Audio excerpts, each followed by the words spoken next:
चलिए देखिएगा। देख, सबसे पहले आज का जो टॉपिक है वो डीएनए फिंगरप्रिंट, ठीक है। बोला था कि सर ऐसा ऐसा अगर बात किया जाता है तो बायोटेक्नोलॉजी का 5 ऐसे ऐसे क्वेश्चन है ना, जो अगर आप पढ़ लीजिएगा ना तो इसका मतलब समझिए कि 5 में से कोई एक आपको जरूर आएगा। समझने का कोशिश कीजिए, उस पे नहीं देखिए, आप इस पे देखिए, ध्यान दीजिए।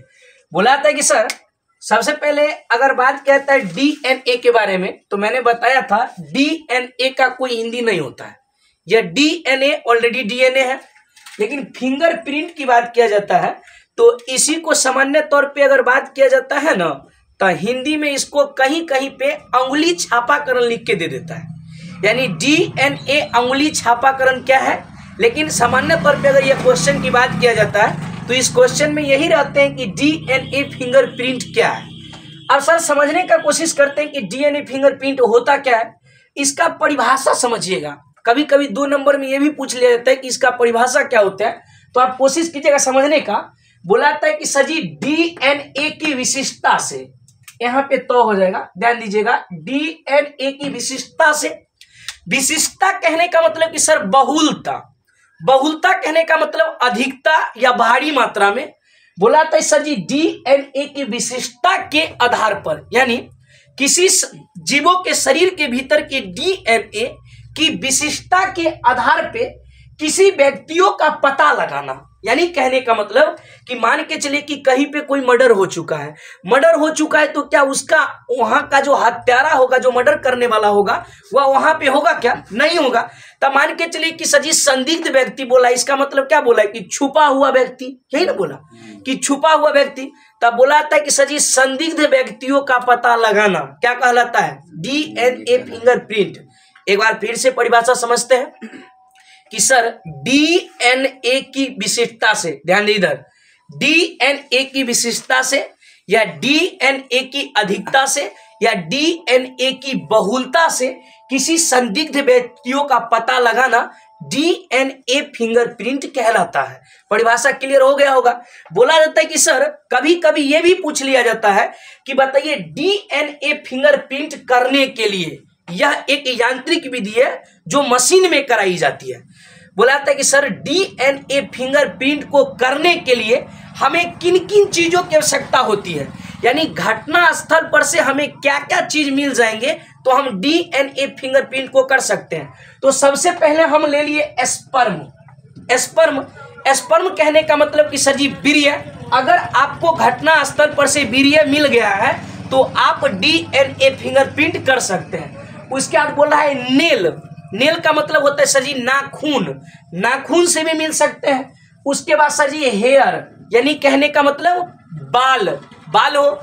उसके बाद सर जी किसी किसी बुक में दे देता है दांतों का खुरचन, नाकों का खुरचन, कानों का खुरचन। ये सब के जरिए भी क्या किए जाते हैं? डीएनए फिंगरप्रिंट किया जा सकता है। आपसे क्वेश्चन पूछेगा कि बताइए डीएनए फिंगरप्रिंट करने के लिए आवश्यक पदार्थ क्या है, तो आपको याद रखना है कि सर अगर आपके सामने आरबीसी चले आए, ठीक है, डब्ल्यूबीसी चले आए, ठीक है, तो आप याद कीजिएगा कि सर आरबीसी एक ऐसी कोशिका है जिस कोशिका के भीतर केंद्रक नहीं पाए जाते हैं, जिस कोशिका के भीतर केंद्रक नहीं पाए जाते हैं। और हम आपको बताए थे कि अगर केंद्रक नहीं पाया जाता है तो इसके भीतर न्यूक्लिक एसिड भी नहीं होंगे, और जब न्यूक्लिक एसिड नहीं होगा छोटू, तो आप हमको एक चीज बताइए कि डीएनए होगा क्या? नहीं होगा। आरएनए होगा क्या? नहीं होगा। तो हमको पता है कि डीएनए और आरएनए ही आनुवंशिक पदार्थ है। जब आरबीसी में केंद्रक ही नहीं है तो आप हमको एक चीज बताइए कि आरबीसी के जरिए हम किसी के डीएनए फिंगरप्रिंट का पता नहीं लगा सकते हैं। तो सर जानकारी के लिए बता दूं कि अगर आरबीसी अगर आपको दे दे तो आप नहीं मारिएगा, क्योंकि आरबीसी से पता नहीं लगाई जा सकती है।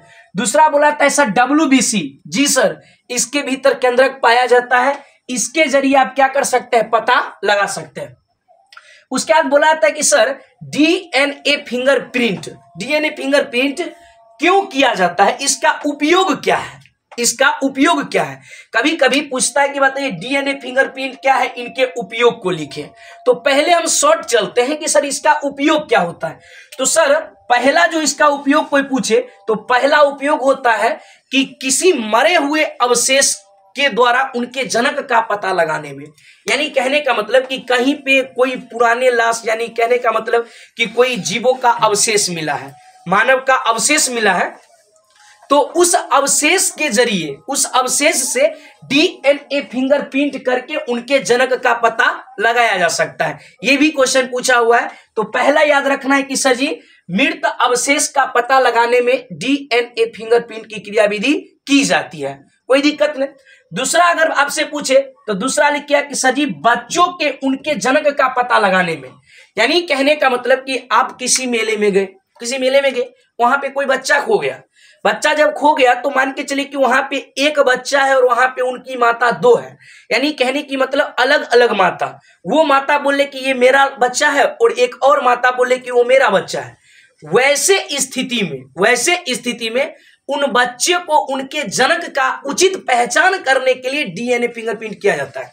यानी कहने का मतलब पहला मृत अवशेष का पता लगाने में डीएनए फिंगरप्रिंट की जाती है। दूसरा अगर पूछे तो बोलिए कि सर बच्चों के उनके अवशेषों का पता लगाने में डीएनए फिंगरप्रिंट किया जाता है, बच्चों के उनके जनकों का पता लगाने में डीएनए फिंगरप्रिंट किया जाता है।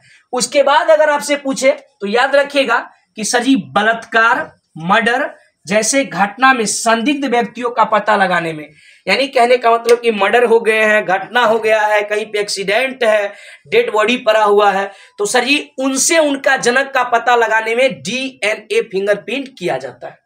ये सारे के सारे चीज 2 नंबर के थे। अब आते हैं सर जी इनके क्रियाविधि को थोड़ा ध्यान से समझिएगा। बोला था कि सर इनके क्रियाविधि की बात किया जाता है तो क्रियाविधि में 3-4 चरण है। उस चरण को समझते हैं। उस चरण में सर जी सबसे पहला है मेरा डीएनए का विलगन करना। डीएनए का विलगन करना यानी डीएनए को अलग करना। तो पहले समझिएगा, हम जानते हैं कि सर जी डीएनए जो होता है ना, डीएनए वह 2 प्रकार का होता है। एक होता है सर जी बल्क डीएनए, और दूसरा जो होता है वो होता है सर जी अपना सैटेलाइट डीएनए। बल्क डीएनए और दूसरा होता है सैटेलाइट डीएनए। बोला जाता है सर बल्क डीएनए की मात्रा 99.9% होती है, जबकि सैटेलाइट डीएनए की मात्रा 0.01% होती है। बोला जाता है कि सर यह जो अपनी प्रतिशत मात्रा है सैटेलाइट डीएनए का या बल्क डीएनए का, बोला जाता है कि सर इसके कारण से बॉडी में समानता पाई जाती है। समानता कहने का मतलब कि आपके हाथ में भी 5 उंगलियां हैं, अगले मानव है उनमें भी 5 उंगलियां हैं, तो आपके पास भी 1 नाक है, अगले मानव है उसमें भी 1 नाक है। तो कहने का मतलब कि यह बॉडी की समानता है। तो सर इस समानता को दर्शाने के लिए यहाँ पे बल्क डीएनए, लेकिन सर समान होने के बावजूद भी आपका चेहरा उसके चेहरा से मैच नहीं करता है, यह क्या है? Satellite DNA. तब बोला जाता है कि सर डीएनए का विलगन करना में हम लोग बल्क डीएनए को न लेके, ध्यान दीजिए, बल्क डीएनए को न लेके सैटेलाइट डीएनए को लेंगे। किसको लेंगे? सैटेलाइट डीएनए को लेंगे। और सैटेलाइट डीएनए कहने का मतलब कि 0.01% डीएनए को लेंगे, और लेने के बाद जब उसको लेंगे तो लेने के बाद उसे सेंट्रीफ्यूल ट्यूब बोला जाता है कि सर यह एक ऐसा ट्यूब है जिस ट्यूब के भीतर 1 मिनट में 1000 बार किसी द्रव को घुमाया जा सकता है। 1 मिनट में 1000 बार किसी द्रव को घुमाया जा सकता है।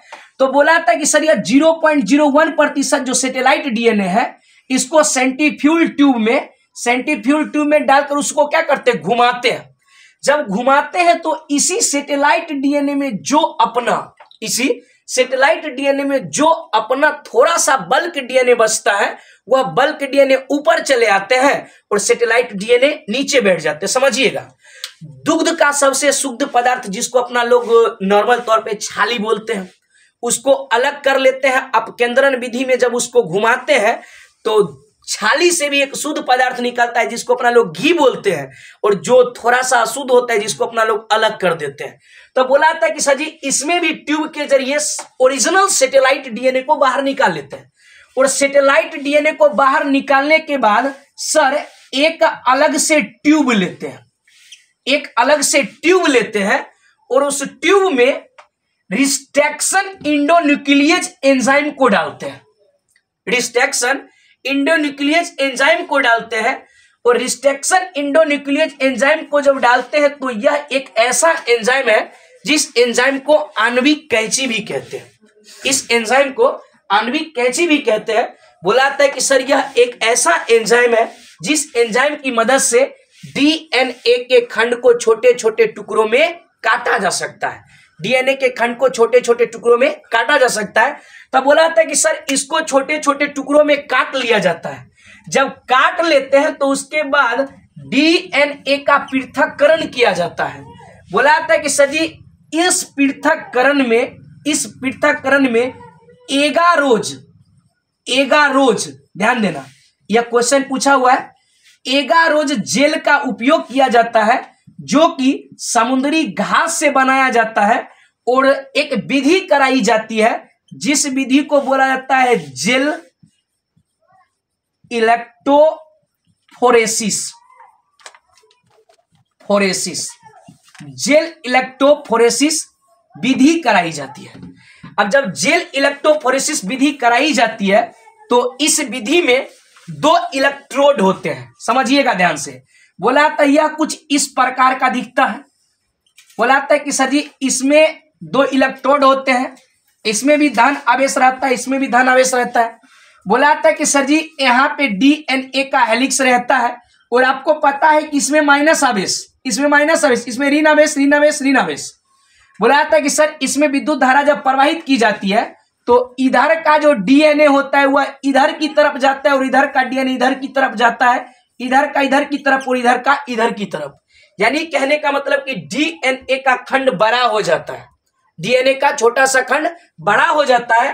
तब उसके बाद उसे साउदर ब्लेटिंग तकनीक के द्वारा इसको किया जाता है और साउदर ब्लोइंग तकनीक में नायलॉन का पेपर इसके ऊपर डाला जाता है और नायलॉन का पेपर डाल के इसके ऊपर थोड़े से वजनदार वस्तु को रखा जाता है, जिस कारण से इसमें उपस्थित मान के चलिए कि इसमें एडिनिन है, ग्वानिन है, साइटोसिन है और थाइमिन है। इसमें उपस्थित एडिनिन, ग्वानिन, साइटोसिन और थाइमिन उस पेपर पर क्रम के अनुसार आ जाते हैं और यह घटना किसी एक व्यक्ति में की जाती है। उसके बाद पुनः दोबारा व्यक्ति में यह घटना कराकर उनका नाइट्रोजन बेस का क्रम मिला लिया जाता है। अगर मिल जाते हैं तो असली जनक का पहचान हो जाता है। इस प्रकार डीएनए फिंगरप्रिंट की प्रक्रिया पूर्ण हो जाती है। यही था सर अपना छोटा सा टॉपिक, डीएनए फिंगरप्रिंट क्या है। कोई तरह का दिक्कत नहीं? चलिए ठीक है, एक बार फिर से समझते हैं। बोलाता है कि सर अगर आपसे पूछे डीएनए फिंगरप्रिंट शॉर्ट में समझते हैं तो याद कीजिएगा कि डीएनए की विशिष्टता के आधार पर किसी संदिग्ध व्यक्तियों का पता लगाना डीएनए फिंगरप्रिंट कहलाता है। बोलाता है कि सर डीएनए फिंगरप्रिंट एक यांत्रिक विधि है। इसको करने के लिए हमें कुछ पदार्थ की आवश्यकता होती है, जिसमें आता है स्पर्म आता है, नाखून आते हैं, बाल आते हैं, उसके बाद दांत का खुरचन आ जाते हैं, नाक के खुरचन आ जाते हैं, अन्य सारे शरीर के छोटे छोटे मांस भी आ जाते हैं। बोलाता है कि सर इसका उपयोग क्यों किया जाता है? तो इसका उपयोग करने का बहुत सारा क्रियाकलाप है, जिसमें सबसे पहला आता है मृत अवशेष का पता लगाने में। यानी कहीं पे कोई बहुत दिनों के अवशेष मिले हैं, उससे उनके जनक का पता लगाने में किया जाता है। दूसरा बोलाता है कि सर बच्चों के उनके जनक का पता लगाने में, यानी उचित जनक का पता लगाने में। बताए कि सर अगर मेले वगैरह में कहीं पे बच्चे खो जाते हैं, अगर वह बाद में मिलते हैं तो उनका उचित जनक का पता लगाने में डीएनए फिंगरप्रिंट किया जाता है। बलात्कार, मर्डर जैसे घटना में संदिग्ध व्यक्तियों का पता लगाने में डीएनए फिंगरप्रिंट का उपयोग किया जाता है। बोला था कि सर जी इसकी क्रियाविधि बताइए। इसकी क्रियाविधि शॉर्ट फॉर्म में समझते हैं। सबसे पहले हम सैटेलाइट डीएनए को लेते हैं और सैटेलाइट डीएनए को लेने के बाद उसे सेंट्रीफ्यूल ट्यूब में घुमाते हैं। सेंट्रीफ्यूल ट्यूब में जब घुमाते हैं तो सैटेलाइट डीएनए में उपस्थित जो बल्क डीएनए है वो अलग हो जाते हैं। जब अलग हो जाते हैं तो उस डीएनए को रिस्ट्रक्शन इंडोन्यूक्लियेज एंजाइम से भरे एक टब में डालते हैं ताकि वह छोटे छोटे टुकड़ों में बढ़ जाए। जब वह छोटे छोटे टुकड़ों में बढ़ जाता है तो जेल इलेक्ट्रोफोरेसिस विधि में एगारोज जेल के साथ यह विधि कराई जाती है, जिसमें एक छोटे से छोटे डीएनए धन ध्रुव एवं ऋण ध्रुव के कारण विद्युत धारा के प्रवाहित होने के कारण वह बड़े हेलिक्स में बदल जाते हैं और उसके ऊपर नायलॉन का पेपर डाल दिया जाता है और थोड़ी सी वजन की मात्रा डाल दी जाती है, जिससे नाइट्रोजन का क्रम आपस में हो जाता है। और यही घटना संदिग्ध व्यक्तियों के साथ भी की जाती है, जिससे दोनों का क्रम अगर मिल जाता है तो डीएनए फिंगरप्रिंट की क्रियाविधि पूर्ण हो जाती है। तो छोटू मिलते हैं नेक्स्ट वीडियो में, तब तक के लिए जो स्टूडेंट नए हैं कृपया चैनल को लाइक कर दे, सब्सक्राइब कर दे, शेयर कर दे।